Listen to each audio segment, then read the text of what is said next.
देखो चलो आओ, खुद को जगाओ, अपना सपना यहाँ पे बुनते हैं। 6 साल पहले जब फॉर्चून फाउंडेशन ने पहले यूथ एम्पावरमेंट समिट का आयोजन किया था, उस वक्त किसी ने ये अनुमान नहीं लगाया होगा कि आगे जाकर इस समिट से हजारों युवाओं की आशा आकांक्षाएं जुड़ी होगी। आज केवल नागपुर शहर से नहीं बल्कि पूरे विदर्भ क्षेत्र के युवा बड़ी शिद्दत के साथ इस सालाना उपक्रम का इंतजार करते रहते हैं, क्योंकि वे जानते हैं कि ये एक ऐसा फोरम है जहां उनके सपने साकार हो सकते हैं। फिर चाहे वो सपना अच्छी कंपनी में जॉब पाने का हो या फिर खुद का उद्योग शुरू करने का हो। और यही वजह है कि साल दर साल यूथ एम्पावरमेंट समिट में युवाओं की उपस्थिति बढ़ती ही जा रही है। यूथ एम्पावरमेंट समिट का 6वां संस्करण भी विभिन्न उपक्रमों से सराबोर रहा, जिसका उद्घाटन केंद्रीय मंत्री माननीय श्री नितिन जी गडकरी, महाराष्ट्र के भूतपूर्व ऊर्जा मंत्री माननीय श्री चंद्रशेखर जी बावनकुळे, नागपुर नगरी के महापौर श्री संदीप जी जोशी तथा अन्य गणमान्य विभूतियों की उपस्थिति में महाराष्ट्र राज्य के भूतपूर्व मुख्यमंत्री माननीय श्री देवेंद्र फडणवीस जी ने किया। इस अवसर पर श्री उदय पोफरी तथा उनके सहयोगी द्वारा स्टार्टअप योजना के तहत शुरू की गई कैब सर्विस सेफ राइड का भी मान्यवरों के हाथों उद्घाटन हुआ। अपने प्रास्ताविक उद्बोधन में फॉर्चून फाउंडेशन के एक अध्यक्ष विधायक प्राध्यापक अनिल सोले जी ने युवाओं को आह्वान करते हुए कहा कि वे अपनी जिद से अपना लक्ष्य हासिल कर सकते हैं और इस प्रयास में फॉर्चून फाउंडेशन हमेशा उनके साथ खड़ा रहेगा। मी या ठिकाणी उपस्थित सर्व मुलांना विनंती करतो की जीवनामध्ये निश्चितपणे संघर्ष आहे, परंतु या संघर्षाला आपल्या जिद्दीने आणि आपण छेदू शकतो आणि आपल्या जीवनाचं आयुष्याचं अल्टिमेट जे गोल आहे ते पूर्ण करण्याच्या दृष्टिकोनातून प्रयत्न करू शकतो। फॉर्चून फाउंडेशन आपल्या पाठीशी सदैव तयार आहे। अपने मार्गदर्शन पर संभाषण में केंद्रीय मंत्री माननीय श्री नितिन जी गडकरी ने कहा कि यूथ एम्पावरमेंट समिट में रोजगार देने वाली विभिन्न कंपनियां और रोजगार के इच्छुक युवाओं के बीच एक अच्छा समन्वय स्थापित किया है। माननीय अनिल सोले यांनी या कार्यक्रमाची रचना अशी केली की ज्यामध्ये रोजगार मागणारे आणि रोजगार देणारे या दोघांमधला इतका सुंदर समन्वय साधला की त्यामुळे मोठ्या प्रमाणावर अनेक लोकांना रोजगार मिळाला। इथे आमच्या समोर सिलेक्टेड कॅन्डिडेट्सची यादी देखील जाहीर झालेली आहे आणि मला आत्ताच त्यांनी सांगितलं की मागच्या वर्षामध्ये त्यांनी 6000 तरुण मुलांना रोजगार उपलब्ध करून दिला। याबद्दल सर्वप्रथम आपल्या सगळ्यांच्या वतीने आणि आमच्या सगळ्यांच्या वतीने मी त्यांचं अभिनंदन करतो आणि त्यांना शुभेच्छा देतो। अपने अध्यक्षीय भाषण में महाराष्ट्र राज्य के भूतपूर्व मुख्यमंत्री माननीय श्री देवेंद्र जी फडणवीस ने कहा कि गत 6 वर्षों में यूथ एम्पावरमेंट समिट विदर्भ क्षेत्र के युवाओं की आशा आकांक्षाएं पूरी करने वाले एक व्यासपीठ के रूप में उभरा है। यूथ एम्पावरमेंट समिट गेली 6 वर्ष सातत्याने आयोजित करून नागपूरसह विदर्भातल्या मुलांना एक संधी उपलब्ध करून देण्याचं काम हे फॉर्च्यून फाउंडेशनच्या माध्यमातून झालं आणि खऱ्या अर्थानं आपण जर बघितलं असेल तर दरवर्षी चढत्या क्रमाने ही संधी युवांपर्यंत पोहोचली। अनेक युवक आणि युवतींना रोजगार प्राप्त झाला, स्वयंरोजगाराच्या संधी प्राप्त झाल्या, अनेकांना वेगवेगळ्या प्रकारची आर्थिक मदत प्राप्त झाली, कर्ज प्राप्त झाले, विविध योजना सर्वांपर्यंत पोहोचल्या आणि त्यातनं एक युवांचं स्वतःचं व्यासपीठ म्हणून आज यूथ एम्पावरमेंट समिट फॉर्च्यून फाउंडेशनच्या माध्यमातून या ठिकाणी एस्टॅब्लिश झालेली आपल्याला पाहायला मिळाली। यूथ एम्पावरमेंट समिट ये एक ऐसा आयोजन है जहां stand up India, startup India, प्रधानमंत्री मुद्रा लोन योजना के साथ साथ विभिन्न बैंकों द्वारा उद्यमशीलता को बढ़ावा देने के लिए शुरू की गई अलग अलग योजनाओं की जानकारी युवाओं को एक ही जगह उपलब्ध होती है, जिसका युवाओं ने खूब लाभ उठाया। इसके साथ साथ विभिन्न महामंडलों की उद्यमशील योजनाओं की जानकारी हासिल करने में भी युवाओं ने विशेष रुचि दिखाई। सूक्ष्म, लघु और मध्यम उद्यम यानी कि MSME का स्टॉल युवाओं के आकर्षण का केंद्र रहा। युवाओं को उद्यमशील बनाने के लिए MSME कई योजनाएं चला रही है, जिसकी युवाओं ने विस्तार में जानकारी प्राप्त की। छोटी छोटी मशीनों के माध्यम से किस तरह स्वयं रोजगार शुरू किया जा सकता है, इसकी भी युवाओं ने जानकारी हासिल की। युवाओं को कौशल्य प्रशिक्षण देकर उन्हें हुनरमंद बनाने वाली कई प्रशिक्षण संस्था के स्टॉल से भी युवाओं ने विभिन्न प्रशिक्षणों की मालूमात हासिल की। इन 3 दिनों में कई तज्ञ वक्ताओं ने युवाओं को विविध विषयों पर मार्गदर्शन किया, जिसका युवाओं ने खूब लाभ उठाया। पिछले साल की तरह इस साल का प्लेसमेंट ड्राइव भी आकर्षण का केंद्र रहा। हजारों युवाओं ने ऑनलाइन रजिस्ट्रेशन कर इस मेगा प्लेसमेंट ड्राइव में शिरकत की। snagpur.com ये वेबसाइट अब विदर्भ क्षेत्र के युवाओं को मुंह जबानी याद हो चुकी है और रजिस्ट्रेशन शुरू होते ही हजारों युवा इस साइट पर रजिस्ट्रेशन कराते हैं। ऑनलाइन रजिस्ट्रेशन के कारण युवाओं को उनकी शैक्षणिक पात्रता के अनुसार श्रेणीबद्ध करना आसान हो जाता है और कंपनी की आवश्यकता ध्यान में रखकर योग्य कैंडिडेट्स ही उनके सामने इंटरव्यू के लिए भेजे जाते हैं। इन 3 दिनों में हजारों युवा अपने उज्जवल भविष्य की चाह में इस मेगा प्लेसमेंट ड्राइव में सम्मिलित हुए। फॉर्चून फाउंडेशन के सभी कार्यकर्ताओं को भी दाद देनी होगी, जिन्होंने 3 दिन न केवल इन युवाओं का मार्गदर्शन किया, बल्कि उन्हें कोई तकलीफ न हो इसका भी पूरा ध्यान रखा। इस साल नागपुर, रायपुर, औरंगाबाद, पुणे, नासिक इन जैसे विभिन्न शहरों से 60 नामांकित कंपनियों के HR हेड्स अपनी कंपनी के लिए योग्य उम्मीदवार की तलाश में यहां आए थे। कई मान्यवरों ने इस संपूर्ण प्रक्रिया का प्रत्यक्ष जायजा लेकर फॉर्चून फाउंडेशन के इस उपक्रम की तहे दिल से सराहना की।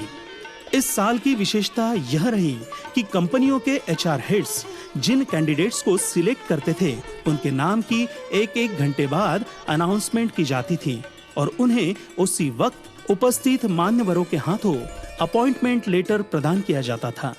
3 दिन अविरत चले इस मेगा प्लेसमेंट ड्राइव में हजारों युवाओं को उनका मनचाहा जॉब मिला। इसकी खुशी उनके चेहरे पर साफ झलक रही थी।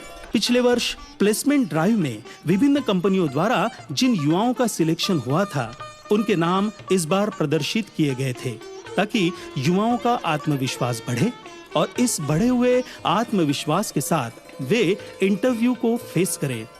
यूथ एम्पावरमेंट समिट के ये 3 दिन विभिन्न उपक्रमों से सराबोर रहे और युवाओं को सक्षम बनाने का ये प्रयास सही मायनों में सफल रहा। पिछले 6 वर्षों में यूथ एम्पावरमेंट समिट ने हजारों युवाओं को अपना खुद का व्यवसाय शुरू करने के लिए प्रेरित किया है। फिर चाहे वे विभिन्न क्षेत्र के तज्ञ वक्ताओं के मार्गदर्शन द्वारा हो या फिर स्वयं रोजगार को प्रोत्साहित करती छोटी छोटी मशीन्स की प्रदर्शनी द्वारा हो या फिर सफल उद्योजकों के अनुभव कथन कार्यक्रम के आयोजन द्वारा।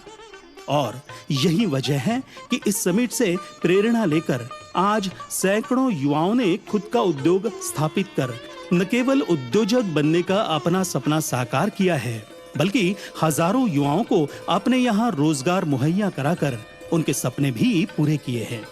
यूथ एम्पावरमेंट समिट ये फॉर्चून फाउंडेशन द्वारा आयोजित सालाना विभिन्न उपक्रमों में से एक है। विदर्भ क्षेत्र के युवाओं को उद्यमशील तथा रोजगारक्षम बनाने के लिए संस्था कैबिन क्रू रिक्रूटमेंट वर्कशॉप, प्रशासकीय सेवाओं की ओर युवाओं को आकर्षित करने के लिए व्याख्यानमाला, विभिन्न इंडस्ट्रीज के HRs के साथ नियमित meeting, engineering college placement association के साथ मिलकर विभिन्न शहरों में कैंपस प्रोग्राम का आयोजन आदि उपक्रम साल भर चलाती हैं। युवा सक्षमीकरण इस एकमात्र लक्ष्य के साथ 6 साल पहले शुरू हुए इस सफर में साल दर साल नई नई संस्थाएं जुड़ती जा रही है और ये कारवां अपने लक्ष्य की ओर दृढ़ता के साथ बढ़ता जा रहा है। विदर्भ के युवाओं को अच्छे रोजगार मिले, वो अपने पैरों पर खड़े हो, इस दृष्टिकोण से हमने फॉर्चून फाउंडेशन की स्थापना की और हर वर्ष हमने यूथ एम्पावरमेंट समिट का आयोजन नागपुर में किया। विगत 6 वर्ष से हमारे ये निरंतर प्रयासों का फल है कि सैकड़ों युवक अपने पैरों पर खड़े होकर अपना स्वयं रोजगार करने में यशस्वी है।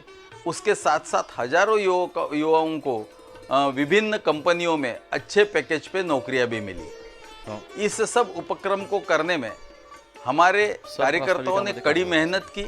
उसके साथ साथ शैक्षणिक संस्थाएं, NGOs, सरकारी संस्थाएं, इनमें भी हमें सहकार्य किया। उसके साथ साथ विभिन्न प्रतिष्ठान के लोग वहां आकर के उन्होंने बच्चों का साक्षात्कार लेके उनको रोजगार मुहैया कराया। ये सब उपक्रम में जिन जिन लोगों ने हमें मदद की उन सब का मैं तहे दिल से धन्यवाद अदा करता हूँ। राहें तो है यही मंजिल की ओर है, यहाँ है सब कुछ वो जिसका इंतजार था। राहें तो है यही मंजिल की ओर है, यहाँ है सब कुछ वो जिसका इंतजार था। देखो चलो आओ खुद को जगाओ, अपना सपना यहाँ पे बुनते हैं। देखो चलो आओ खुद को जगाओ, अपना सपना यहाँ पे बुनते हैं। हर मौका है देखो यहाँ, चाहे जो पाओगे यहाँ, चाहे जितनी लंबी लो चला। देखो चलो आओ खुद को जगाओ, अपना सपना यहाँ पे बुनते हैं। देखो चलो आओ खुद को जगाओ, अपना सपना यहाँ पे बुनते हैं। 6 साल पहले जब फॉर्चून फाउंडेशन ने पहले यूथ एम्पावरमेंट समिट का आयोजन किया था, उस वक्त किसी ने ये अनुमान नहीं लगाया होगा कि आगे जाकर इस समिट से हजारों युवाओं की आशा आकांक्षाएं जुड़ी होगी। आज केवल नागपुर शहर से नहीं बल्कि पूरे विदर्भ क्षेत्र के युवा बड़ी शिद्दत के साथ इस सालाना उपक्रम का इंतजार करते रहते हैं, क्योंकि वे जानते हैं कि ये एक ऐसा फोरम है जहां उनके सपने साकार हो सकते हैं। फिर चाहे वो सपना अच्छी कंपनी में जॉब पाने का हो या फिर खुद का उद्योग शुरू करने का हो। और यही वजह है कि साल दर साल यूथ एम्पावरमेंट समिट में युवाओं की उपस्थिति बढ़ती ही जा रही है। यूथ एम्पावरमेंट समिट का 6वां संस्करण भी विभिन्न उपक्रमों से सराबोर रहा, जिसका उद्घाटन केंद्रीय मंत्री माननीय श्री नितिन जी गडकरी, महाराष्ट्र के भूतपूर्व ऊर्जा मंत्री माननीय श्री चंद्रशेखर जी बावनकुळे, नागपुर नगरी के महापौर श्री संदीप जी जोशी तथा अन्य गणमान्य विभूतियों की उपस्थिति में महाराष्ट्र राज्य के भूतपूर्व मुख्यमंत्री माननीय श्री देवेंद्र फडणवीस जी ने किया। इस अवसर पर श्री उदय पोफरी तथा उनके सहयोगी द्वारा स्टार्टअप योजना के तहत शुरू की गई कैब सर्विस सेफ राइड का भी मान्यवरों के हाथों उद्घाटन हुआ।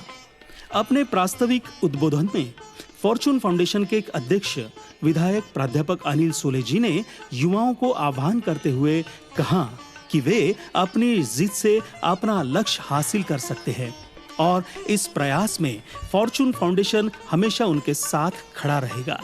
मी या ठिकाणी उपस्थित सर्व मुलांना विनंती करतो की जीवनामध्ये निश्चितपणे संघर्ष आहे, परंतु या संघर्षाला आपल्या जिद्दीने आणि आपण छेदू शकतो आणि आपल्या जीवनाचं आयुष्याचं अल्टिमेट जे गोल आहे ते पूर्ण करण्याच्या दृष्टिकोनातून प्रयत्न करू शकतो।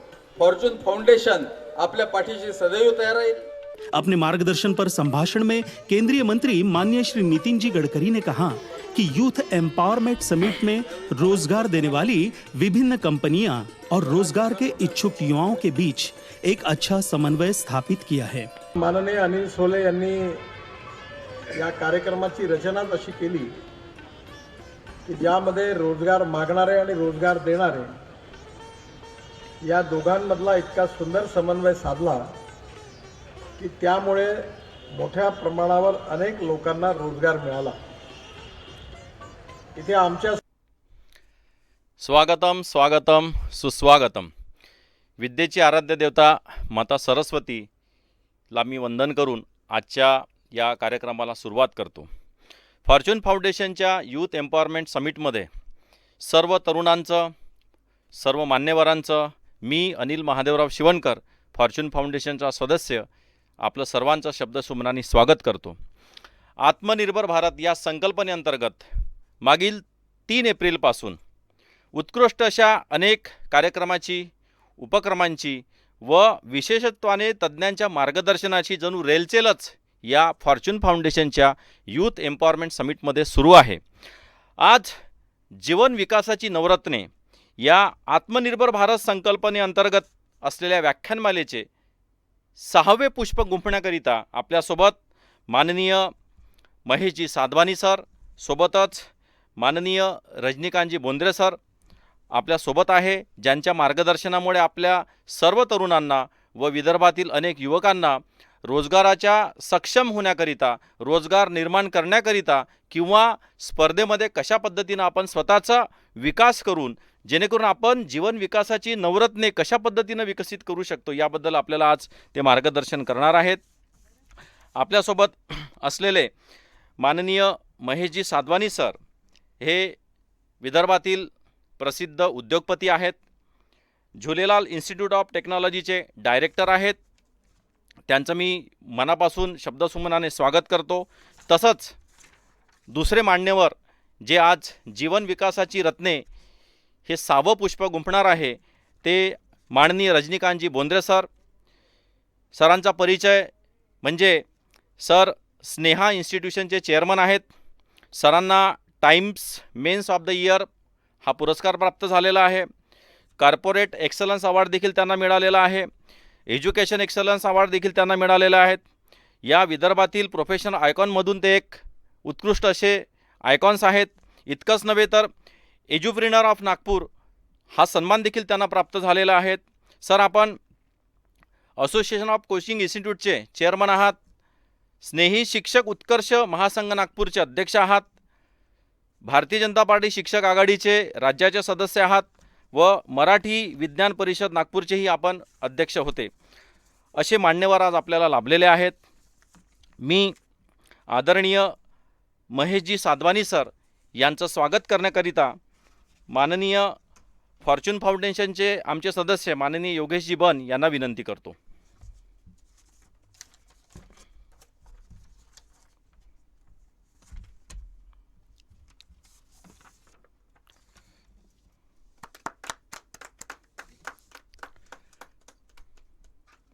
धन्यवाद सर. दुसरे लाभलेले वक्ते माननीय श्री रजनीकांत बोंद्रे सर यांचं स्वागत करण्याकरिता फॉर्च्यून फाउंडेशनचे उपाध्यक्ष माननीय भोलानाथ सारे सर मी यांना विनंती करतो.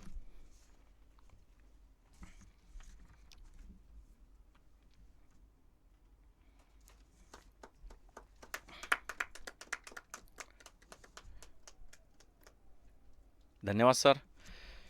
तसेच या कार्यक्रमाला आवर्जून उपस्थित असलेले माननीय श्री नरेशजी कांबडी सर यांचं स्वागत करण्याकरिता मी फॉर्च्यून फाउंडेशनचे सदस्य माननीय सुनीलजी पाटील सर यांना विनंती करतो.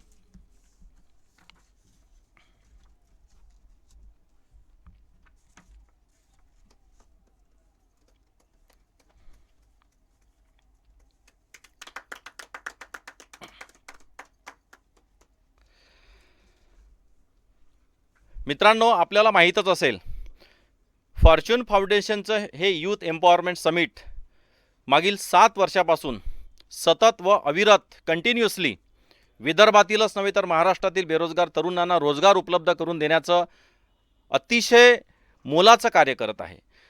फक्त रोजगारच उपलब्ध करून देणे नाही तर रोजगारक्षम बनवण्यासाठी अनेक योजना, अनेक उपक्रम, त्यासाठी आवश्यक असलेली सर्व माहिती, वक्ते, वेगवेगळे उपक्रम जसे VTPचा कार्यक्रम असेल, व्होकेशनल ट्रेनिंग प्रोग्राम असेल, ब्युटी पार्लरचा एखादा कार्यक्रम असेल, म्हणजे या पूर्ण विदर्भामध्ये कुठलाही तरुण फॉर्च्यून फाउंडेशनच्या मार्फत या यूथ एम्पॉवरमेंट समिटमध्ये सहभागी झाला असेल तर निश्चितच त्यांनी स्वतःचा रोजगार, स्वतःचा विकास करण्याकरिता निश्चितच त्यांनी प्रयत्न केले असेल आणि त्याच्याकरिता फॉर्च्यून फाउंडेशनचं यूथ एम्पॉवरमेंट समिट म्हणजे विदर्भातील तरुणांसाठी एक पर्वणीच असते.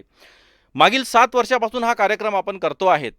जवळपास 50,000च्या वर प्रत्येक वर्षाला तरुणांनी या यूथ एम्पॉवरमेंट समिटला भेट दिलेली आहे. 100च्या वर इंडस्ट्रीजनी आपल्या विदर्भातील तरुणांना रोजगार उपलब्ध करून दिलेला आहे. स्वयंरोजगाराच्या अनेक संधी आपण त्यांना उपलब्ध करून दिलेल्या असल्यामुळे विदर्भातला तरुण रोजगार देणारा होत आहेत. इतकंच नव्हे तर दरवर्षी 5 ते 7,000 तरुणांना आपण रोजगार या फॉर्च्यून फाउंडेशनच्या यूथ एम्पॉवरमेंट समिट मार्फत देत असतो. एकाच छत्राखाली नोकरी व इंटरव्ह्यू असेल, उद्योग उभारणीकरिता सरकारच्या विविध योजना असेल, MSMEच्या काही योजना असेल, खादी ग्रामोद्योगाच्या योजना असेल, कुटीर उद्योग असेल, सरकारी अनुदानाबाबतची माहिती असेल, बँकांच्या विविध कर्जाबाबतची माहिती असेल, हे सर्व प्लॅटफॉर्म जर उपलब्ध करून दिले असेल तर पूर्ण देशामधून हा एकमेव कार्यक्रम फॉर्च्यून फाउंडेशनच्या यूथ एम्पॉवरमेंट समिट मार्फत होतो. आणि या संपूर्ण कार्यक्रमाची जी दिशा असते, जे मार्गदर्शन असतं, जे नेतृत्व असतं, ज्या कल्पना असतात, या सर्व यूथ एम्पॉवरमेंट समिटचे आयोजक संयोजक जे असतात ते आमचे आदरणीय माजी आमदार प्राध्यापक अनिलजी सोले सर आहेत. व अजूनही कुठलाही पॉलिटिकल एजेंडा नसताना ते विदर्भातील तरुणांसाठी सतत त्यांच्या रोजगारासाठी झटत आहे. त्यामुळे मी आदरणीय प्राध्यापक अनिलजी सोले सरांना या कार्यक्रमाच्या प्रास्ताविकाकरिता पाचारण करतो.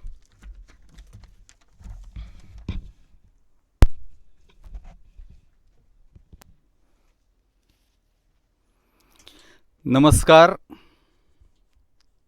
फॉर्च्यून फाउंडेशनद्वारा आयोजित यूथ एम्पॉवरमेंट समिटच्या आत्मनिर्भर भारत स्वयंरोजगाराच्या संधी या व्याख्यानमालेच्या 6व्या दिवशीच्या या सत्रामध्ये या ठिकाणी आपल्याला मार्गदर्शन करण्याकरता उपस्थित झालेले आदरणीय प्राध्यापक रजनीकांतजी बोंद्रे, आदरणीय माननीय श्री महेशजी साधवानी, श्री नरेशजी कांबडी, त्याचप्रमाणे श्री योगेशजी बन, या ठिकाणी उपस्थित फॉर्च्यून फाउंडेशनचे सर्व पदाधिकारी आणि या 6व्या दिवसाच्या सत्रामध्ये उपस्थित झालेले विदर्भातील नव्हे तर महाराष्ट्रातील हजारो तरुण तरुणी श्रोतृवृंद, मी आपल्या सर्वांचं फॉर्च्यून फाउंडेशनचा अध्यक्ष या नात्याने या चर्चासत्रामध्ये स्वागत करतो.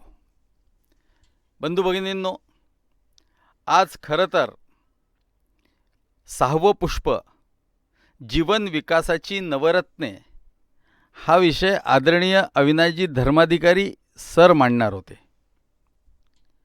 त्यांनीच हा विषय स्वतःच मला दिला होता आणि अनेक वर्षांच्या त्यांच्या अनुभवातून अशी कोणती 9 गोष्टी आहेत ज्या अंगीकारल्यामुळे आपलं आयुष्य, एका युवकाचं आयुष्य, भविष्य सफल होऊ शकतं, या दृष्टिकोनातून त्यांनी केलेल्या संशोधनाच्या माध्यमातून ते पहिल्यांदा हा विषय आपल्या डायसवर मांडणार होते.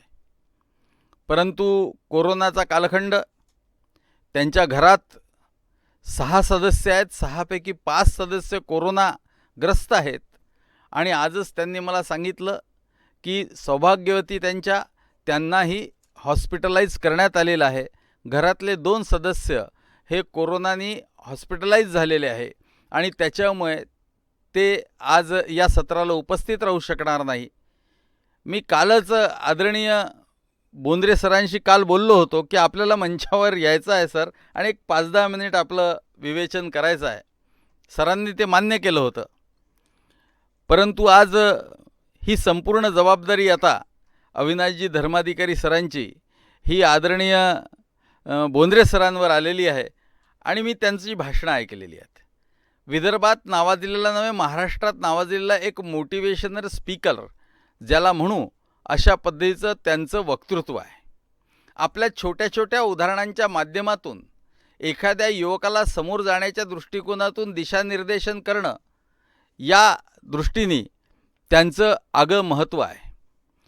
आपल्याला माहिती आहे की JEE असतील, नीटच्या एक्झाम्स असतील, कॉम्पिटिटिव्ह एक्झामिनेशन असतील, या संपूर्ण परीक्षांमध्ये मार्गदर्शन करण्याचं काम विदर्भात युवकांना त्यांनी अनेक वर्षांपासून केलेलं आहे. हा त्यांचा हातखंडा असल्यामुळे निश्चितपणे ते आज आपल्याला या विषयावर निश्चितपणे मार्गदर्शन करतील. त्याचप्रमाणे स्वतःचा रोजगार यशस्वीपणे करणारे एक यशस्वी उद्योगपती म्हणून महेशजी आपल्यामध्ये उपस्थित आहेत. नवीन नवीन उपक्रम करणे, नवीन नवीन ॲडव्हेंचर्स करणे आणि आपण रोजगार स्वतःचा तयार करणे, त्याचबरोबर अनेकांना रोजगाराला लावणे, हे महेशजींचं काम.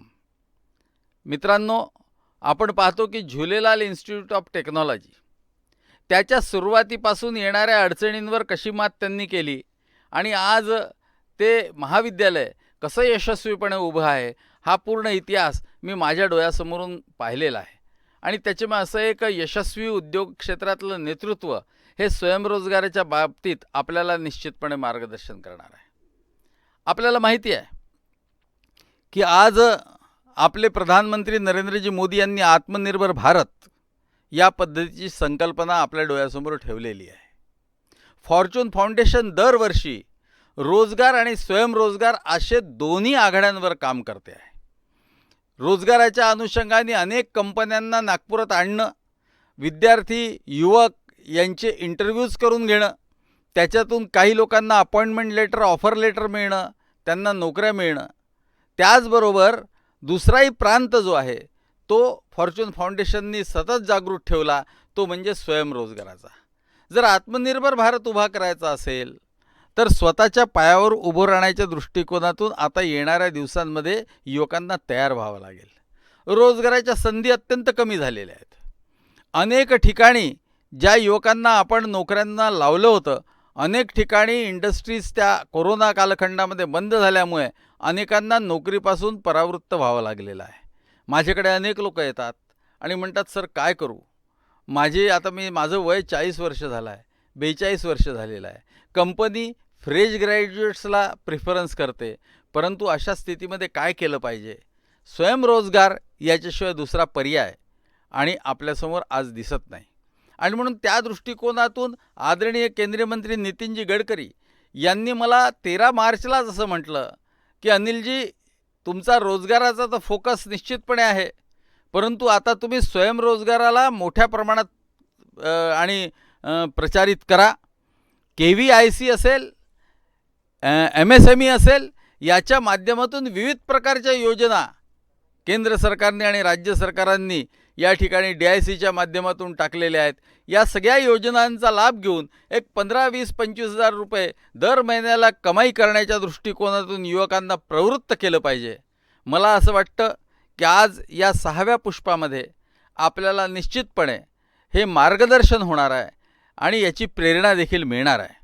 मी आपल्यामध्ये आणि वक्त्यांमध्ये अधिक वेळ घेत नाही आणि आपल्या पुढच्या कार्यक्रमाला आपण समोर जाऊ, परंतु मी ही कामना करतो की आदरणीय अविनाशजी धर्माधिकारी आणि त्यांचा संपूर्ण परिवार हे संपूर्ण कोरोनाशी युद्ध करून सुखरूपपणे बरे होत आणि अविनाशजींचं मार्गदर्शन युवकांना महाराष्ट्राच्या सतत प्रभावित होत राहो. मी फॉर्च्यून फाउंडेशनच्या वतीने आणि या ठिकाणी उपस्थित सर्व श्रोतृवृंदाच्या रूपाने मी आपल्याला यांच्या माध्यमातून शुभेच्छा देऊ इच्छितो. आणि आपण जसं आश्वासित केलेलं आहे, मला विश्वास आहे की अविनाशजी निश्चितपणे पुढच्या कार्यक्रमात येऊन आणि त्यांनी जे जीवन विकासाची नवरत्ने हा जो स्वतःचा संशोधित प्रबंध तयार केलेला आहे, त्या दृष्टिकोनातून युवकांना निश्चितपणे मार्गदर्शन करतील. मी त्यांचेही आभार या ठिकाणी व्यक्त करतो आणि इथेच थांबतो. धन्यवाद.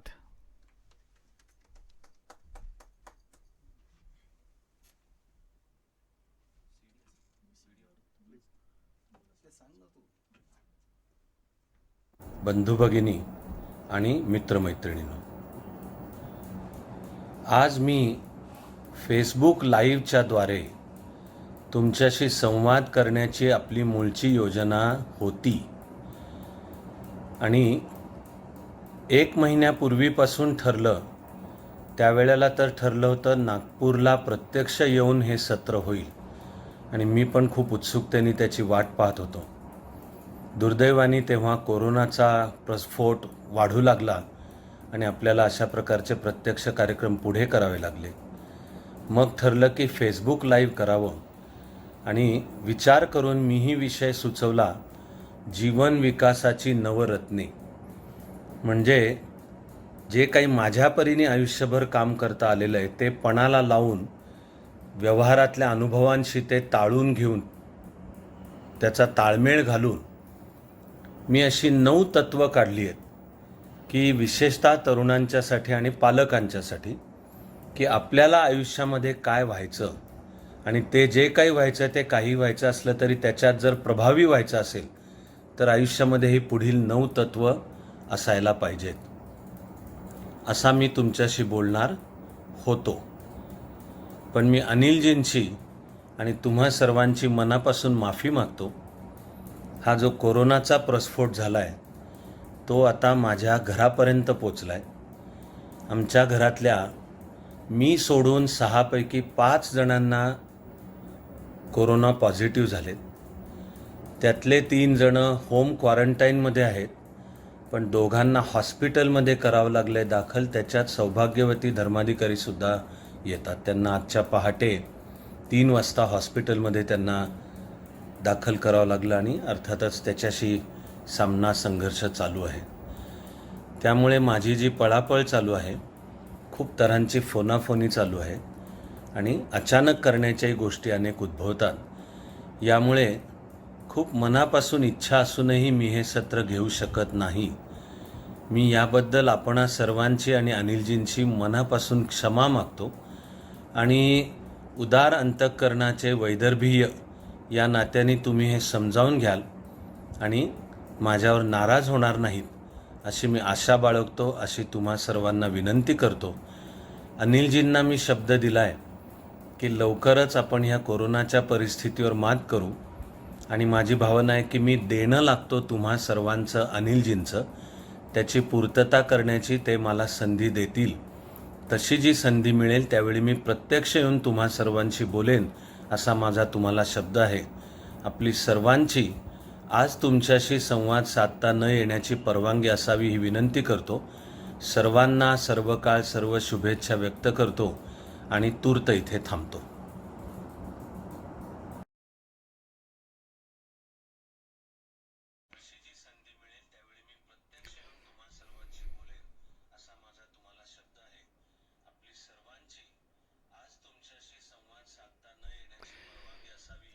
धन्यवाद सर. आदरणीय अविनाशजी धर्माधिकारी सरांनी आपल्या तरुणांप्रती त्यांचं किती प्रेम आहे ते या कार्यक्रमाला मागील 1 महिन्यापासून त्यांची येण्याची धडपड होती.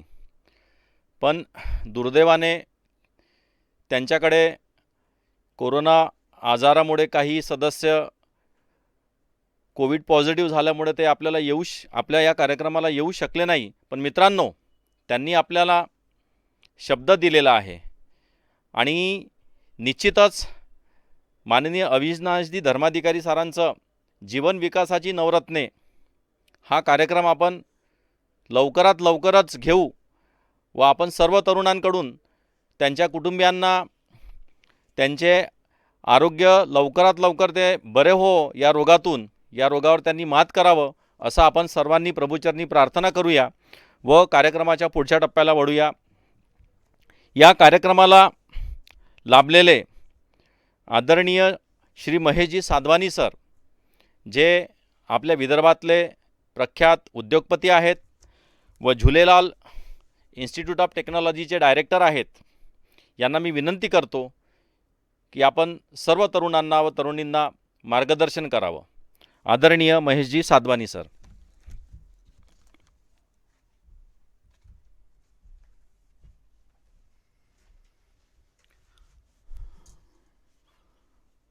धन्यवाद सर.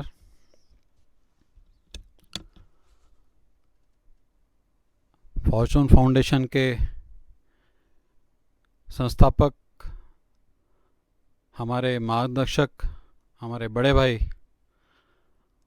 आदरणीय प्रोफेसर अनिल सोले सर, आज के प्रमुख वक्ता जो कि किसी कारण से कोविड के कारण से जो नहीं आ पाए, आदरणीय अविनाश धर्माधिकारी जी, आज के हमारे दूसरे प्रमुख वक्ता आदरणीय रंजीत बोंद्रे सर, कामड़ी सर, बंग सर, फॉर्चून फाउंडेशन के सदस्य। मैं फॉर्चून फाउंडेशन से प्रत्यक्ष रूप से तो नहीं जुड़ा हूँ, लेकिन यस सोले सर से बहुत सालों से जुड़ा हूँ। वो एक ऐसी पर्सनालिटी है जिनका हमें ऑलवेज आशीर्वाद भी रहा है, मार्गदर्शन भी रहा है। जब 2015 में सर ने फॉर्चून फाउंडेशन स्टार्ट की थी और पहले ही साल जो रिस्पांस आया था उसको देख के ऐसा लग रहा था कि यस ये फाउंडेशन डेफिनेटली आगे जाके अनएम्प्लॉयमेंट का जो प्रॉब्लम हमारे देश में है उसे ज़रूर सॉल्व करेगी। और आज 7 सालों बाद पहले तो मैं धन्यवाद दूंगा सोले सर को कि उन्होंने मुझे इस काबिल समझा कि मैं अपने कुछ विचार व्यक्त कर सकूं। 7 सालों बाद मैं अभी सर से पूछ रहा था कि सर कितने बच्चों को हमने अपना रोज़गार दिया है या स्वयं रोज़गार उन्होंने अपना बनाया है। तो सर का जो इन्फॉर्मेशन था कि करीब 35 से 40 हज़ार बच्चों को हमने रोज़गार लायक बनाया है, चाहे वो उनको रोज़गार मिला हो या स्वयं रोज़गार उनका बनाया हो उन्होंने। तो ये क्रेडिटेबल चीज़ है। 7 सालों के अंदर जिस तरीके से फॉर्चून फाउंडेशन ने अपना हर साल का जो उपक्रम है चालू रखा है, इस बार भी सर ने थ्रू फेसबुक ये जो कार्यक्रम चालू रखा है क्रेडिटेबल है। मैं ज़्यादा तो नहीं बोलूँगा, लेकिन यस ज़िंदगी में एक चीज़ ज़रूर होनी चाहिए अपने पास, वो है कॉन्फिडेंस। सेल्फ कॉन्फिडेंस अगर जिसमें है, जिस भी बच्चे में है, वो डेफिनेटली आगे परफॉर्म करेगा। मैं अपनी कहानी बता देता हूँ। वैसे ज़्यादा तो मैं एक पॉलिटिशियन भी नहीं हूँ, लेकिन एक बिजनेसमैन डेफिनेटली हूँ। लेकिन अपनी कहानी ज़रूर बताऊँगा मैं, शायद कुछ मोटिवेशन भी मिलेगा आपको।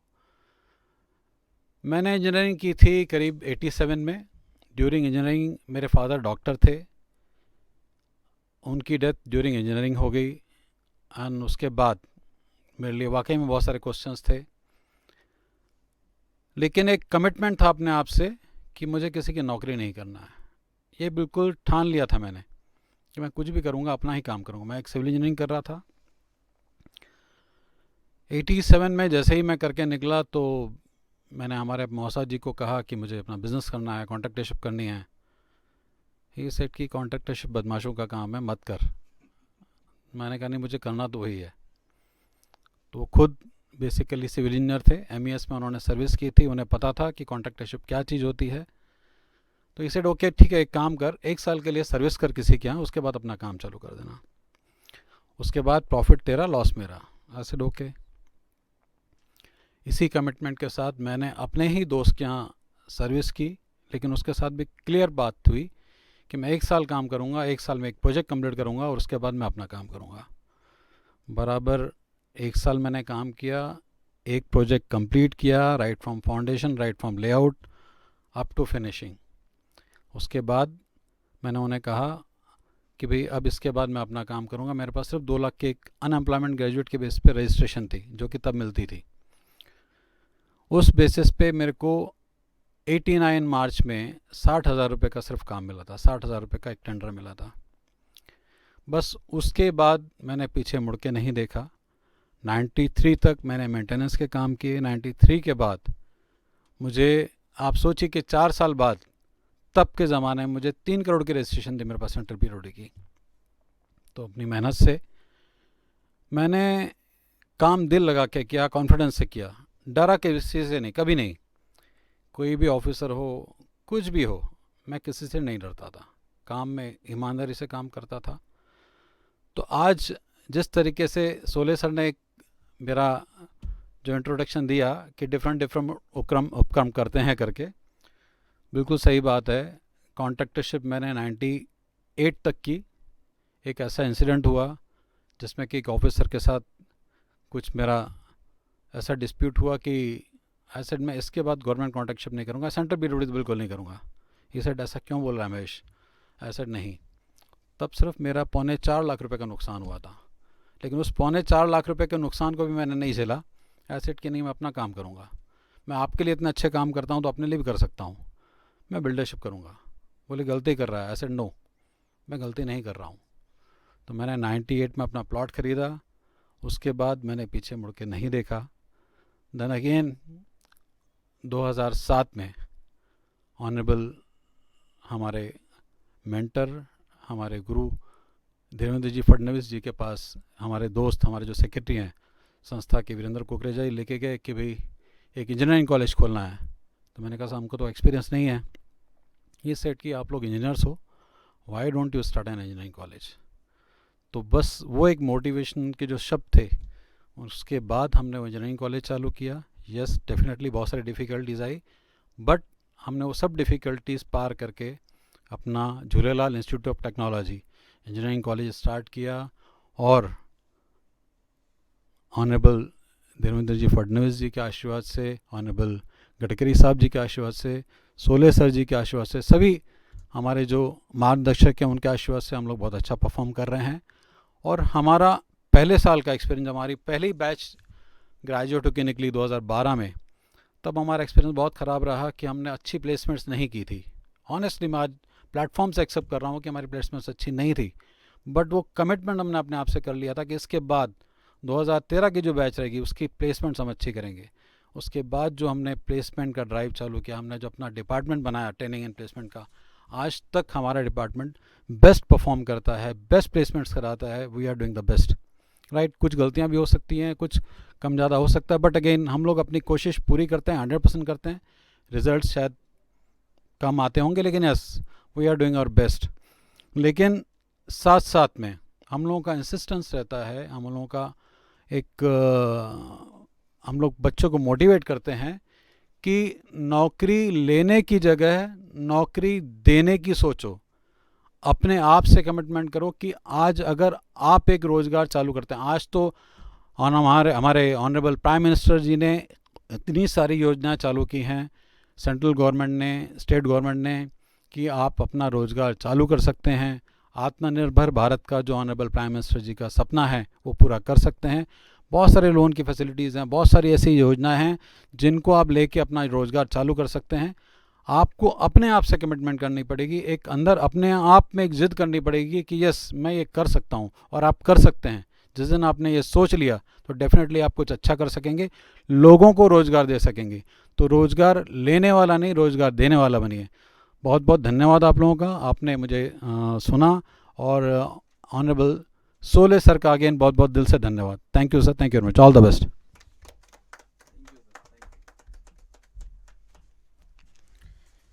धन्यवाद सर। मित्रांनो, आदरणीय साधवानी सरांनी आपल्याला सांगितलं आहे की निचले दर्जे से अगर शुरुआत करोगे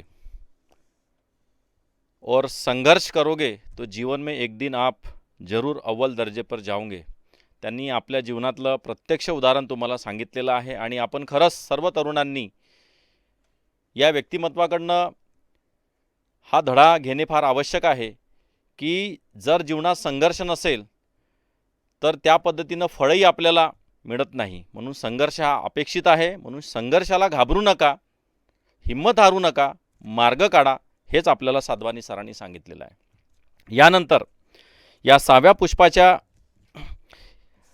व्याख्यानमालेचे दुसरे वक्ते आदरणीय मान्य श्री रजनीकांतजी बोंद्रे सर यांना मी विनंती करतो की त्यांनी या सर्व तरुणांना मार्गदर्शन करावं। आदरणीय रजनीकांतजी बोंद्रे सर।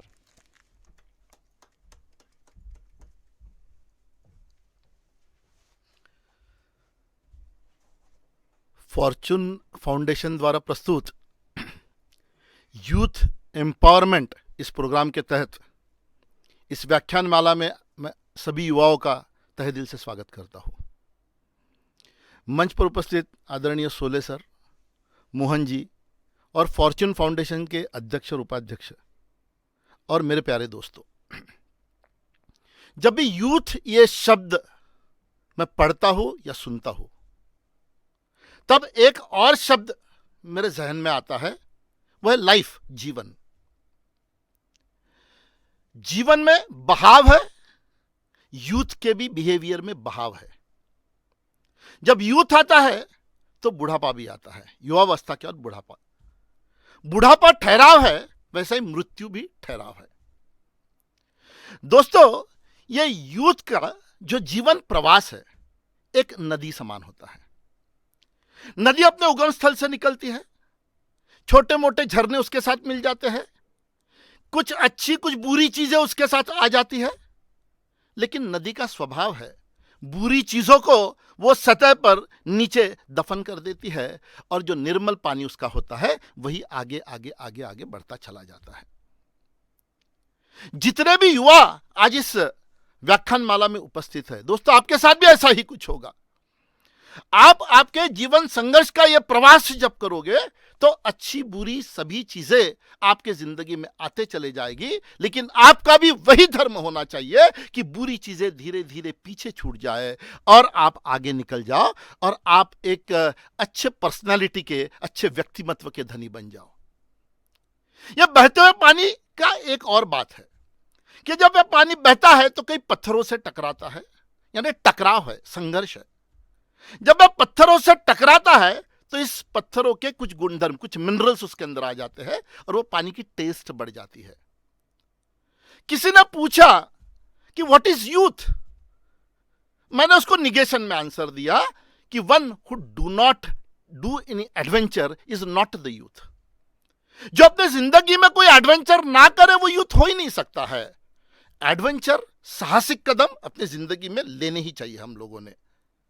दोस्तों, जहां जहां एडवेंचर आता है वहां वहां रिस्क फैक्टर आता है। तो ये जो यूथ है इसने हर कदम पर छोटी बड़ी रिस्क लेते रहना चाहिए। मैं क्या कहना चाहता हूं आप समझ रहे हो? आपको आपके कंफर्ट जोन से आज बाहर निकलना होगा, छोटी छोटी रिस्क लेना पड़ेगा, थोड़े आदी हो जाए फिर थोड़ी मध्यम रिस्क लेना पड़ेगा, एक आधे बार बड़ी भी रिस्क आपको लेना पड़ेगा। और ये रिस्क आप जब लोगे तो आपको ये नहीं सोचना है कि मैं सफल होगा कि असफल होऊंगा। ये छोटी छोटी रिस्क लेते वक्त आप असफल भी अगर हो जाते हो तो भी दोस्तों आपके व्यक्तित्व में एक नया पहलू आ जाता है। सफल हो जाते हो तो भी और एक पहलू आता है। दिन ब दिन आपके व्यक्तित्व में निखार आता है और ये निखार आते आते एक दिन ये समाज में आइकॉन करके आप उभर कर बाहर आते हो। और इस समाज में एक आइकॉन करके जब बाहर आते हो तब लोगों का आपकी तरफ देखने का नजरिया अलग होता है। अरे भाई, लोग जो कर रहे वही हम करें तो क्या मतलब है? हम लोगों ने कुछ हटके करना चाहिए, हम लोगों ने कुछ नया करना चाहिए। हम लोग ये यूथ एम्पावरमेंट के तहत पूरे युवाओं को रोजगार कैसा मिले या स्वयं रोजगार वो कैसा निर्माण करे, इस बारे में ये कई व्याख्यानमाला का आयोजन किया हुआ है। यह व्याख्यानमाला के दौरान जितने भी लोग आएंगे, इन लोगों के अनुभव के आधार पर आप लोगों को कई आइडियाज आ सकती है और आप आगे चलकर अपनी जिंदगी को सफल बना सकते हो। दोस्तों, मैं आपसे एक बात कहूंगा कि इस व्याख्यानमाला का हर साल इंतजार करना, अनिल जी के ऊपर निर्भर रहना, यह अपेक्षा करना कि अनिल जी कहीं मुझे कॉल करके बोल ले कि भाई तेरे लिए नौकरी है, तो यहां कल से नौकरी पे चला जा, अगर ऐसी अपेक्षा आप कर रहे हो तो यह गलत है।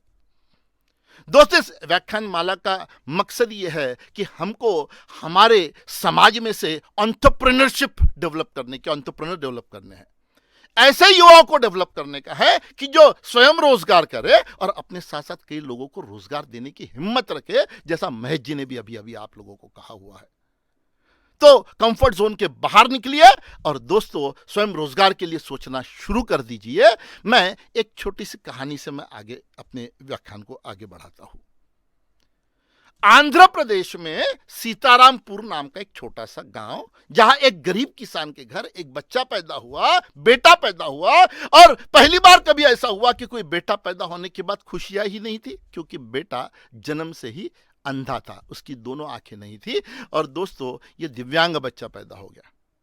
कुछ लोगों ने तो यहां तक कह दिया कि अरे ये बच्चे को मार डालो, तुम इतने गरीब हो, तुम इसको नहीं झेल पाओगे, बुढ़ापे में आप इसका करोगे कि ये आपका करेगा।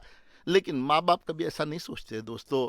उसके पिताजी ने उसे एक सरकारी स्कूल के अंदर डाला, क्योंकि अकेला बच्चा सरकारी स्कूल में दिव्यांग था, पिछले बेंच में बैठा करता था।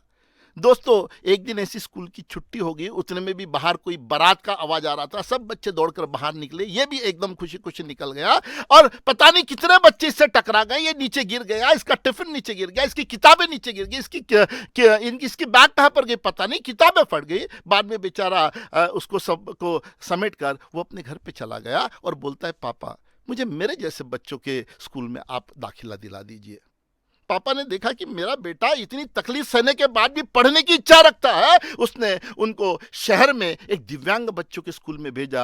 आगे चलकर यह बच्चा 10वीं कक्षा में 94% मार्क्स लेता है। 94% मार्क्स लेने के बाद में वो साइंस लेने की इच्छा जाहिर करता है। वहां की गवर्नमेंट बोलती है कि जो अंधा बच्चा है वो साइंस नहीं ले सकता, प्रैक्टिकल्स वगैरह करने पड़ते हैं, उसमें काफी रिस्क होती है। फिर उसने अपने शिक्षकों की मदद से वहां पर अनशन पे वो बच्चा बढ़ गया, सरकार से लड़ता चला गया और उसके बाद में कोर्ट में भी एक केस दाखिल हुई और उसके बाद में कोर्ट के आदेश के अनुसार ये बच्चा पढ़ना चाहता है, उसको पढ़ने से कोई नहीं रोक सकता है। उसे चाहे तो प्रैक्टिकल्स करने के लिए कोई सपोर्ट सिस्टम दे दीजिए, लेकिन इस बच्चे को पढ़ने दीजिए। You will not believe my dear friends, ये बच्चे ने जब 12वीं की परीक्षा पास किया तो इसको 98% मार्क्स आए थे। ये बच्चा जो आंखों से देख नहीं सकता था। उसके बाद में यहाँ पर इंडिया के कोई यूनिवर्सिटी में उसे एडमिशन नहीं मिली। उसने इंटरनेट के जरिए अपने किसी की मदद लेकर इंटरनेट के जरिए दुनिया में खंगाला कि कौन से यूनिवर्सिटी में उसे एडमिशन मिलेगी। तो उसे MIT में USA में एडमिशन मिल गई। वहाँ से उसने ग्रेजुएशन पास किया। ग्रेजुएशन के बाद में इस बच्चे को कई वहाँ पर नौकरियों की ऑफर आ गई। उसने वो सब ऑफर ठुकरा दिया, वो वापस हिंदुस्तान आ गया और अपने जैसे दिव्यांग बच्चों को इकट्ठा किया उसने और उन लोगों को के लिए रोजगार निर्माण करने के लिए वो कोशिश करता रहा। और दोस्तों आगे चल के ये बच्चा जो है, इसने बोलांट फाउंडेशन, बोलांट इंडस्ट्रीज करके एक इंडस्ट्री की स्थापना किया। ये बच्चे का नाम था श्रीकांत बोला। मैं आपको बता दूं, मैं अभी गूगल पर सर्च कर रहा था, 2018 में बोलांट इंडस्ट्री का टर्नओवर 150 करोड़ रुपया है और हजारों दिव्यांगों को इस बच्चे ने रोजगार दिया हुआ है। अगर यह बच्चा अपने कंफर्ट जोन से बाहर निकलकर अपने पूरे दिव्यांग वो जो था उसको दिखता नहीं था, आंखों में रोशनी नहीं थी, फिर भी इस बच्चे ने एक इतना बड़ा इंडस्ट्री फॉर्म किया, एक इतना बड़ा एंटरप्रेन्योर अगर बन गया। आप सोचिए, आप इससे कहीं बेहतर परिस्थिति में है, आप भी निकले यार कंफर्ट जोन के बाहर, निकलिए कंफर्ट जोन के बाहर। सोचिए आपको किस चीज में ज्यादा इंटरेस्ट है, दिल लगाकर काम कीजिए और देखो ये पूरी दुनिया इंतजार कर रही है कि आप भी ऊपर और आपके लिए भी कोई तालियां बजे और आपकी भी कहानी कोई दाय से ऐसी सुनाई जाए। तो दोस्तों ये इस तरीके का एंटरप्रेन्योरशिप का बीड़ा हम लोगों ने उठा लेना चाहिए। मैं इसके पहले पुष्प का लेक्चर सुन रहा था यूट्यूब के ऊपर, देवेंद्र जी कह रहे थे कि अगर 100 नौकरियां हैं तो केवल 1 नौकरी सरकारी होगी, बाकी नौकरियां कहां पर होगी, तो प्राइवेट में होगी। दोस्तों ये नौकरी का चक्कर छोड़ दो। अगर हमारे देश को विश्व गुरु बनाने का है, अब आप एंटरप्रेन्योर बनो। This is the golden period of being the entrepreneur in India. Once again I repeat, this is the golden period. आप चौंक गए होंगे, शायद आपको लग रहा होगा कि सर कोविड ने तो सब तहस नहस कर दिया, बिजनेसेस की ऐसी तैसी कर दी है, और आप बोल रहे this is the golden period. हाँ, this is the golden period of being the entrepreneur. ये कोविड के वजह से कई नई संभावनाएं आज जगी हुई है। यह कोविड के वजह से आप देखिए, एक लोकल कोई एंटरप्रेन्योर अगर है वो ग्लोबल भी बन सकता है। एक लोकल एंटरप्रेन्योर ग्लोबल बन सकता है। एक छोटा उदाहरण लूंगा। अभी मैं देख रहा था, एप्पल ने डिसाइड किया कि हिंदुस्तान के अंदर कम से कम 12% मैन्युफैक्चरिंग वो करेगा।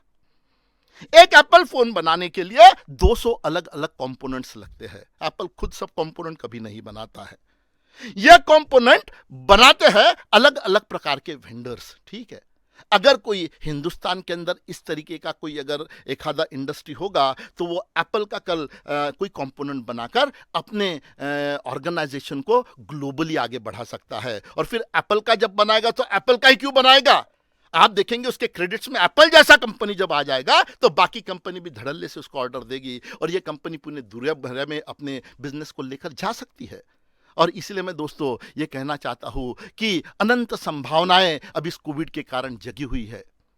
इसके पीछे एक और कारण है, आपको मालूम है कोविड-19 का ये जो वायरस है वुहान से आया और चाइना का जिस तरीके का बिहेवियर पूरे दुनिया के अंदर आया तो उनका ट्रस्ट फैक्टर धीरे धीरे कम हो रहा है। कई देशों ने अपने यहाँ के इंडस्ट्रियलिस्ट को बोल दिया है कि चाइना का मैन्युफैक्चरिंग हटा के आप दूसरे देशों में लेकर चले जाओ। जापान ने यह कहा है कि अगर आप आपकी इंडस्ट्री शिफ्ट करते हो दूसरे कोई देश में, जितना घाटा होगा हम लोग भर के देंगे, आपको बहुत सारी और भी फैसिलिटीज हम लोग देंगे, आप हटाओ वहां से चाइना से। ठीक है, अब जब चाइना से हट जाएगा तो मैन पावर हमारे देश में उसकी कोई कमी नहीं है। सॉफ्टवेयर इंडस्ट्री के अंदर हमारे देश के ही बच्चे पूरे दुनिया में परचम लहरा रहे हैं।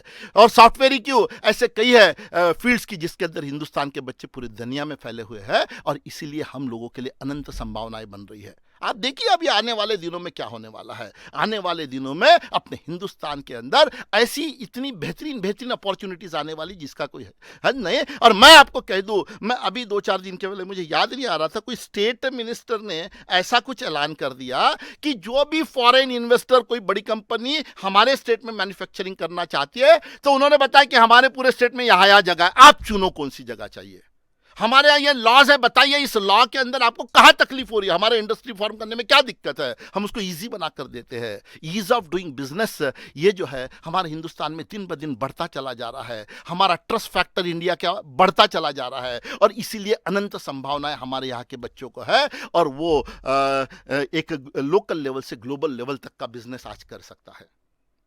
कुछ नौजवानों के मन में ये आ रहा होगा, सर हम तो अभी तो शुरुआत है, मेरे पास तो फंड्स नहीं है, मेरे पास तो, अरे फंड्स फाइनेंस से कुछ नहीं होता, आइडियाज होना आपके पास। और ये व्याख्यानमाला का यही एक काम है जो अनिल जी ने किया है। इतने व्यक्ति आकर बोलते हैं, हर व्यक्ति अपना, हर युवा अपना फिल्टर लगाकर उसको सुनता है, अपने तरीके से उस चीज को वो प्रोसेस करता है, और तब उसके दिमाग में भी नई नई आइडिया जनरेट होती है। ये उपलब्धि ये व्याख्यानमाला की है दोस्तों। मैं आपको बता दूं कि केवल पैसे और बहुत बड़ा ब्रांड होने से कुछ नहीं होता है, हमको अपॉर्चुनिटीज को समझना होगा। एक छोटा सा उदाहरण मैं देता हूं। 2003 में स्काइप नाम की कंपनी आई जो ऑनलाइन वीडियो कॉन्फ्रेंसिंग कराती थी। 2011 तक बहुत पॉपुलर हो गई, स्काइप सबको मालूम था, तब जूम किसी को नहीं मालूम था दोस्तों। ये स्काइप को 2011 में माइक्रोसॉफ्ट जितने बहुत बड़े ब्रांड ने खरीद लिया, और खरीदने के बाद अब उसके बाद में आप देखेंगे कि जैसा ये कोविड-19 पैंडेमिक सब जगह हो गया, फैल गया, और तब आप देखेंगे तो स्काइप तो मैं भूल भी चुका हूं, और अब जूम आ गया है। भाई जूम का ब्रांड कम, जूम के पास रिसोर्सेस कम, उसका पैसा कम, कहां वो माइक्रोसॉफ्ट, कहां वो स्काइप फेमस, कहां चला गया, कहां चला गया। अपॉर्चुनिटीज को ढूंढते रहना पड़ेगा दोस्तों, और अपॉर्चुनिटीज को अगर ढूंढते रहोगे तो मैं समझता हूं कि आपके दिमाग में ही कई इतनी बेहतरीन आइडियाज आ जाएगी कि आप कोई ना कोई इनोवेटिव बिजनेस अपना डेवलप कर ही लोगे। हम बताएंगे तो क्या, आप करेंगे तो क्या, आपको मालूम है, हर युवा को मालूम है मेरा इंटरेस्ट क्या है, मैं किसकी जानकारी ज्यादा रखता हूं, मैं किस में काम कर सकता हूं, और उसके लिए क्या क्या सपोर्ट चाहिए। सपोर्ट के लिए अनिल जी है आपके सपोर्ट के लिए। कहीं अड़ जाते तो आइए, भाई गवर्नमेंट से फाइनेंस कैसा करना, प्रोजेक्ट कैसा बनाना, बताइए उनको, ठीक है, उसमें मदद हो जाएगी। लेकिन अंगार आपके अंदर लगनी पड़ेगी, आपके दिल के अंदर लगनी पड़ेगी दोस्तों। अभी ये इंफॉर्मेशन टेक्नोलॉजी का जमाना है दोस्तों। You must keep yourself very well informed, and you must read between the lines of the global leaders. मैं क्या कह रहा हूं, देखिए, ये दुनिया के जितने बड़े बड़े लीडर्स है, चाहे अमेरिका से जो बाइडन हो, या हिंदुस्तान से नरेंद्र जी मोदी हो, माननीय नरेंद्र जी मोदी हो, या और कोई दूसरे देश के जो भी हेड्स हो, आप इनको फॉलो कीजिए। इनके शब्दों के बीच में ये जो बोलते उन लाइंस को आप पढ़ने की कोशिश कीजिए। आपको अंदाजा आ जाएगा कि हमारे देश में कौन से टाइप के बिजनेसेस आने वाले हैं, दुनिया में कौन से बिजनेसेस का डायनामिक्स बदलने वाला है, और हम लोग कौन से बिजनेसेस आगे कर सकते हैं, ये आपको पता लग सकता है। तो ये इंफॉर्मेशन टेक्नोलॉजी का ज़माना है। आप लोगों को ट्रेडिशनल एजुकेशन से कोई ज़्यादा फायदा नहीं होगा। ट्रेडिशनल एजुकेशन के साथ साथ आप डिजिटल वर्ल्ड के साथ जुड़े रहिए। Keep yourself inform and try to read between the lines. आगे मैं बताऊंगा बिटवीन द लाइन्स रीड करने से क्या फायदा होता है, बट उसके पहले एक और विषय मेरे सामने है। मैंने अभी कहा कि एक लोकल बंदा ग्लोबली बिजनेस कर सकता है। आप में से कई लोगों के मन में आ रहा होगा, सर मेरी तो शुरुआत है, मेरे पास ज्यादा फाइनेंस भी नहीं है, तो मैं कैसा करूंगा। दोस्तों, हमारा जो देश है ना, वो विविधता से भरा हुआ देश है। हमारे देश के अंदर लोकल कनेक्ट जो है, ये पॉइंट बहुत स्ट्रांग है, आप ख्याल में रखो। बहुत सारे बिजनेसेस है लोकल कनेक्ट पर चलते हैं। एक छोटा सा उदाहरण मैं दूंगा आप लोगों को। हमारे देश के अंदर जब मॉल कल्चर आया तब ऐसा बहुत हो हल्ला उठ रहा था कि ये छोटे छोटे ग्रोसरी शॉप वाले, ये छोटे छोटे कपड़े के दुकान वाले, ये क्या करेंगे, इनके तो धंधे सब चौपट हो जाएंगे, इनके तो शटर डाउन हो जाएंगे, ये तो पूरा लूट कर लेकर चले जाएंगे वगैरह वगैरह। लेकिन आज आपको मालूम है, मैं मेरे नागपुर में बताता हूँ, हमारे नागपुर में 2 मॉल्स बंद पड़ गए, लेकिन जो छोटे छोटे बिजनेसेस वाले उनका बिजनेस बहुत अच्छा चल रहा है। ऐसा क्या है इसके अंदर? तो हमारे देश के अंदर एक इनफॉर्मल इकोनॉमी चलती है। हमारे देश के अंदर एक लोकल भाषा, लोकल कनेक्ट, लोकल सपोर्ट वाली बात ज्यादा मैटर करती है। मैं अगर मेरे सकरदरा स्क्वायर में मैं जहां जिसके आसपास रहता हूं तो ग्रोसरी एक पर्टिकुलर दुकान से लूंगा क्योंकि मैं आश्वस्त हूं कि वहां पर मुझे अच्छा माल मिलेगा, वजन में गड़बड़ी नहीं होगी और बिल्कुल साफ सुथरा मिलेगा। उसका यूएसपी है, पैसा ज्यादा लेता है, लेकिन कोई भी चीज को घर में लाके सफा करने का कोई टेंशन ही नहीं रहता है। तो ये उसका यूएसपी है। तो दोस्तों, ये बड़े बड़े मॉल में से कुछ मॉल्स बंद पड़ गए, उनका मेंटेनेंस उनको सुधर नहीं रहा है और छोटे बिजनेसेस कर रहे हैं। लेकिन अब थोड़ा अलर्ट होना पड़ेगा। ये छोटे बिजनेसेस के जो है इनमें सेंध लगा दिया है अमेजॉन ने, होम डिलीवरी। भाई लेकिन अमेजॉन ने फिर भी सबको कोई वाइप आउट तो नहीं कर दिया है। अमेजॉन करता क्या है कि भाई आपको कोई प्रोडक्ट डिलीवर करे तो वो प्रोडक्ट डिलीवर करने के बाद में अगर आपको नहीं पसंद आता है तो वापस, भाई उसको 3-4 दिन लग जाते हैं। अगर ये लोकल ब्रांड अपना छोटा सा ऐप बनाए, अपने क्लाइंटल के बीच में सर्कुलेट करे, जो नया आया उसके प्रेजेंटेशन देते रहे, यानी डिजिटली स्ट्रांग बनना है लोकल ब्रांड्स को। और कुछ प्रॉब्लम हो गया, आधे घंटे के अंदर तुमको तुम्हारा प्रोडक्ट एक्सचेंज करके मिल जाएगा। अरे मजाल है अमेजॉन की कि आपका धंधा खत्म करे, नहीं कर सकता है। तो मैं आपको ये कहना चाहता हूं कि अपनी लोकल रिक्वायरमेंट क्या है, लोकल पल्स क्या है, लोकल कनेक्ट क्या है, इन चीजों का अध्ययन कीजिए। छोटे छोटे धंधे, अगर छोटे छोटे स्टार्टअप आप करना चाहते हो, और दोस्तों वो ईमानदारी से कीजिए, अपने जो यूएसपीज है बढ़ाइए, और आप उसके साथ साथ एक ट्रस्टवर्दीनेस अपना बढ़ाइए, एक भरोसा जीतिए अपने लोगों का। दुनिया की कोई बड़ी कंपनी आकर आपको नेस्तनाबूत नहीं कर सकती है, और इसके कई उदाहरण हमारे देश के अंदर मिल सकते हैं। तो डरने की बात नहीं, मेरे पास पैसे कम है, ये है वो है वो है, कोई जरूरत नहीं है, ठीक है कि नहीं।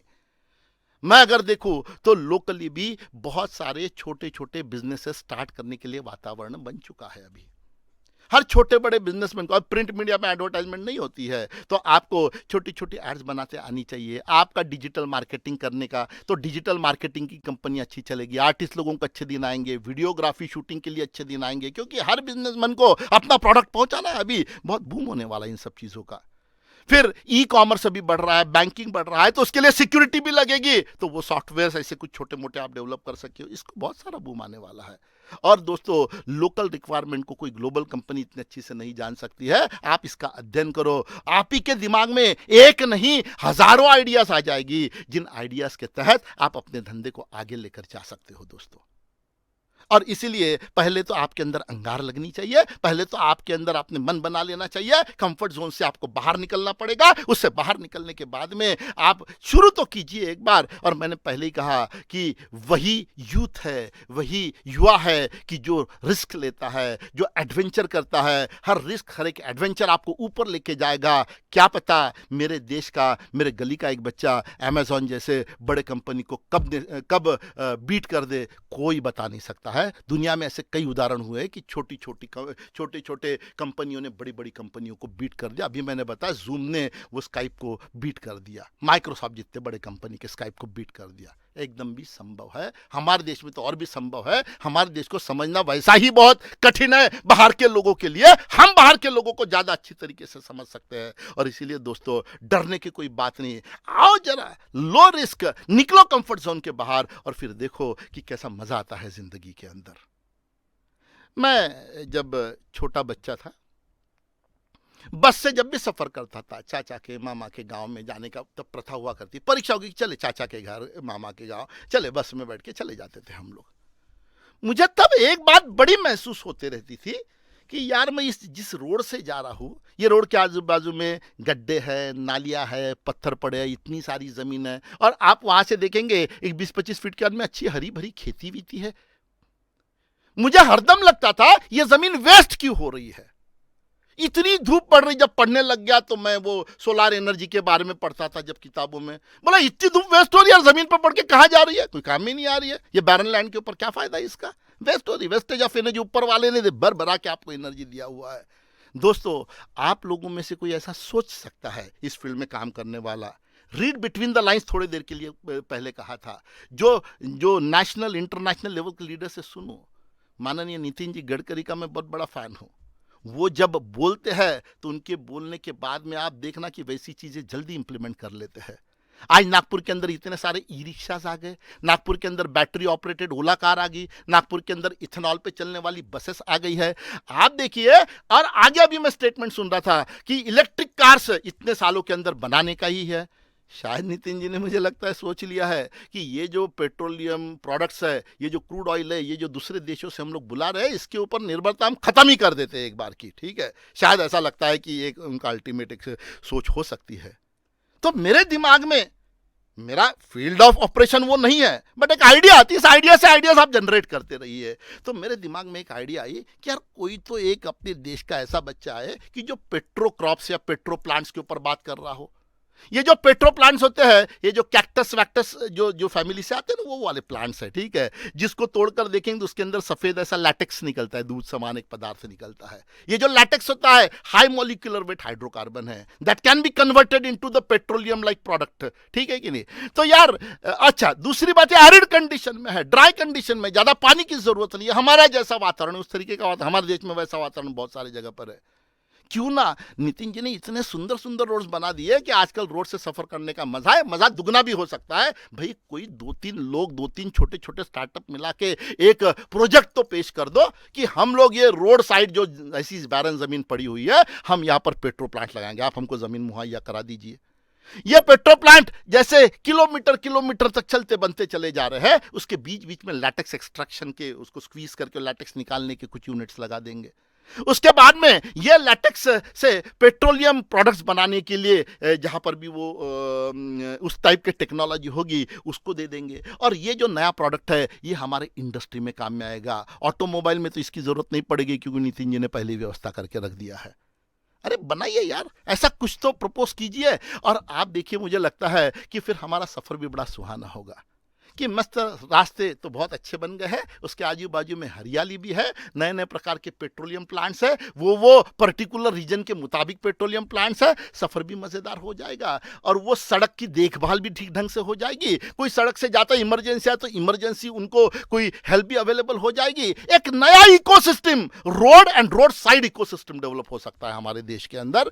तो ये तो मेरी जस्ट आइडिया थी, बट इस फील्ड में काम करने वाले 2-4 स्टार्टअप करो स्टडीज, कहाँ पर टेक्नोलॉजी है, किसने अच्छा डेवलप कर लिया है, उसमें क्या लिमिटेशन है, लिमिटेशन को ओवरकम करने के लिए क्या है। अरे शुरुआत तो करो यार, कहीं ना कहीं हम बाहर देश से क्रूड ऑयल मंगाते, उससे तो सस्ता ही पड़ेगा, ऐसा मुझे लगता है। इतनी सारी जमीन खाली पड़ी हुई है, और भी उसमें ऐड कर सकते हैं कि ये रोड साइड आप सोलर पैनल लगा के वहां से भी इलेक्ट्रिसिटी लेकर वो इलेक्ट्रिसिटी छोटे छोटे यूनिट को सप्लाई भी कर सकते हो। तो दोस्तों, ये इस तरीके के विचार आपके मन में आते रहने चाहिए।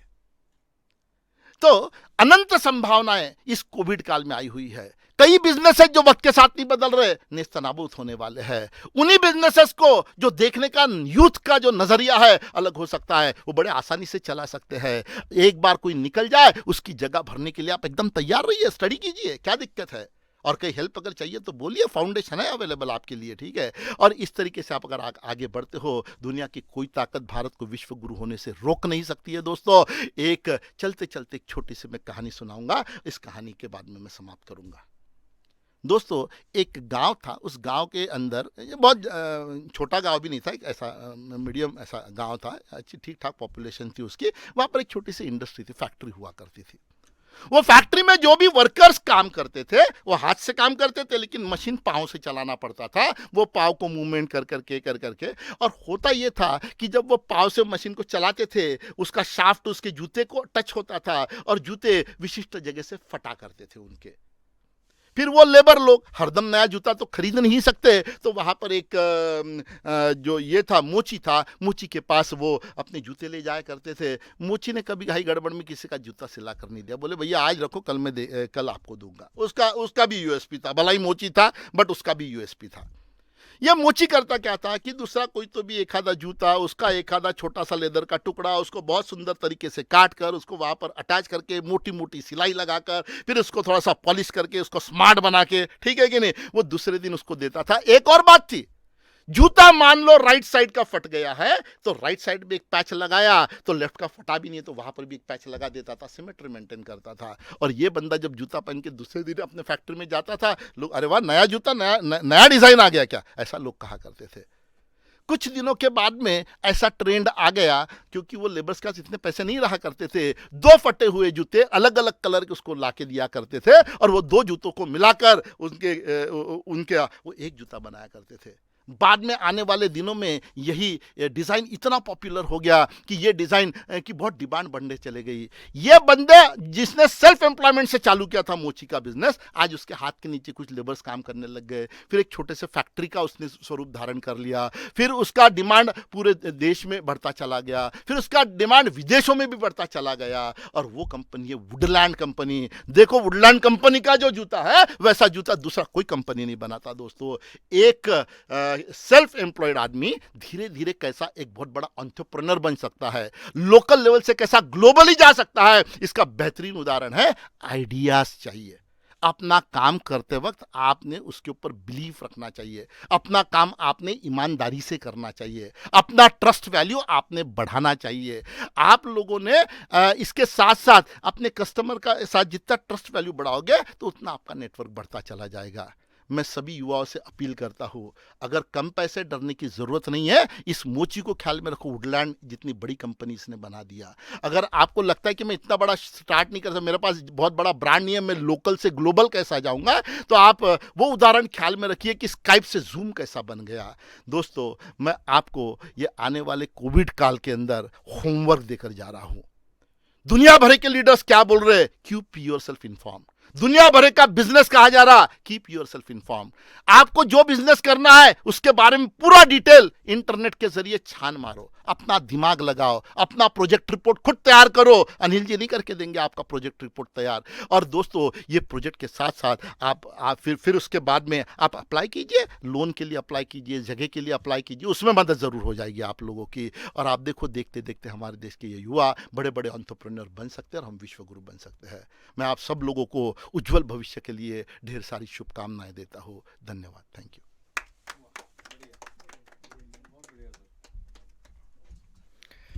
धन्यवाद सर। मित्रांनो, सरांनी ज्या ओघवत्या शैलीमध्ये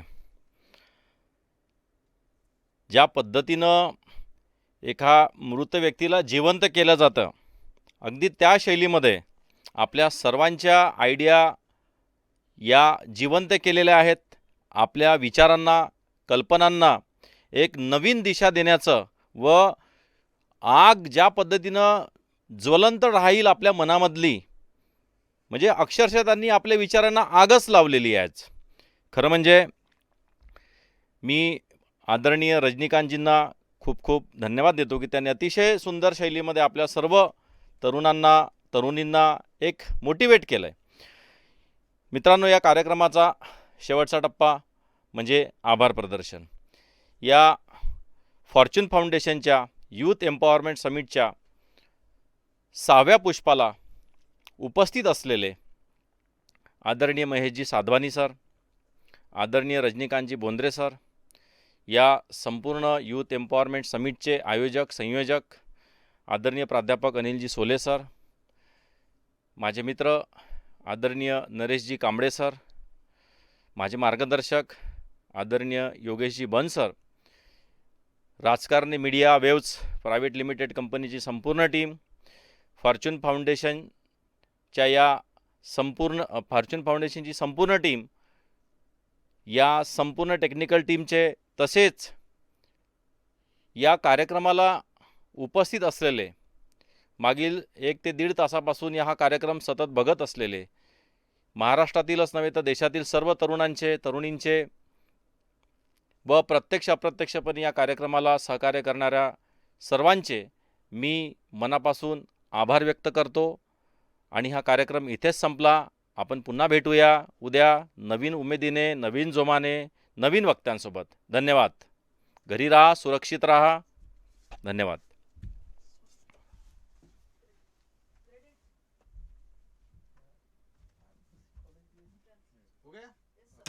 थैंक यू। बढ़िया हो गया सर।